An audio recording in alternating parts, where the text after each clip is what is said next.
নির্ঘণ্ট ঘোষণা থেকে নিরাপত্তা বাহিনী প্রসঙ্গ শুরু থেকেই পঞ্চায়েত ভোট নিয়ে রাজ্য সরকারের সঙ্গে পদে পদে সংঘাত বেঁধেছে রাজ্য নির্বাচন কমিশনের। কিন্তু পঞ্চায়েত ভোটের আগে এই প্রথম রাজ্য নির্বাচন কমিশনের রোষের মুখে বিরোধী দলগুলিও।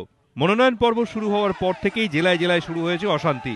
তৃণমূল সমর্থকদের বিরুদ্ধে মনোনয়ন পেশে বাধা দেওয়ার অভিযোগে সরব বিরোধীরা। প্রথম পর্যায়ের মনোনয়ন পর্ব শেষ হওয়ার পর বৃহস্পতিবার বিরোধী দলগুলি অভিযোগ করে বহু আসনে শাসক দলের বাধায় প্রার্থী দিতে পারেনি তারা। এই অভিযোগের প্রেক্ষিতে এবার পাল্টা প্রশ্ন তুললেন রাজ্য নির্বাচন কমিশনার। ম্যাডাম, বিভিন্ন রাজনৈতিক দলগুলো অভিযোগ করেছে আর 3015 গ্রাম পঞ্চায়েতে সিপিএম প্রার্থী দিতে পারেনি।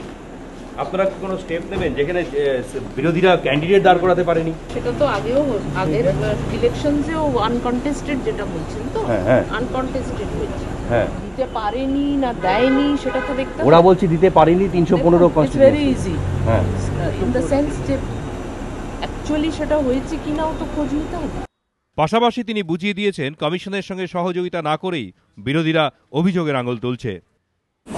কিছু জায়গায় যেখানে বলাও হয়েছিল যে আপনারা গ্রুপ করে ক্যান্ডিডেটসরা যে একটা জায়গায় থাকুন, আমরা এসকর্ট করে নিয়ে যাবো, তারপরেও তারা আসেননি। আর it has to really be seen যে কোথায় উইলিংলি হয়নি না। মনোনয়নপত্র পেশের সময় প্রশাসন যে নিরাপত্তা ব্যবস্থা হাতে নিয়েছিল তা নিয়ে অসন্তোষ প্রকাশ করেছিল কমিশন। তাদের ভাষায় এই নিরাপত্তা অপ্রতুল।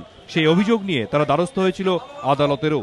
কিন্তু যে নিরাপত্তা হাতে পাওয়া গিয়েছিল তা দিয়ে এই কমিশন নিশ্চিত করতে চেয়েছিল সমস্ত প্রার্থী যেন মনোনয়নপত্র জমা দিতে পারেন। সেই লক্ষ্যে নেওয়া হয়েছিল যাবতীয় উদ্যোগ। কিন্তু বিরোধীদের অভিযোগে কমিশনের সেই তৎপরতা প্রশ্নের মুখে পড়ায় এবার বিরোধীদের দিকেই পাল্টা আঙুল তুলল কমিশন। মনোনয়নপত্র জমা দেওয়াকে কেন্দ্র করে বিরোধীরা অভিযোগে সরব হলেও তৃণমূলের পক্ষ থেকে কিন্তু জানানো হয়েছে সমস্ত আসনেই প্রার্থী দিয়েছে তারা। দীপক ঘোষ, এবিপি আনন্দ, কলকাতা।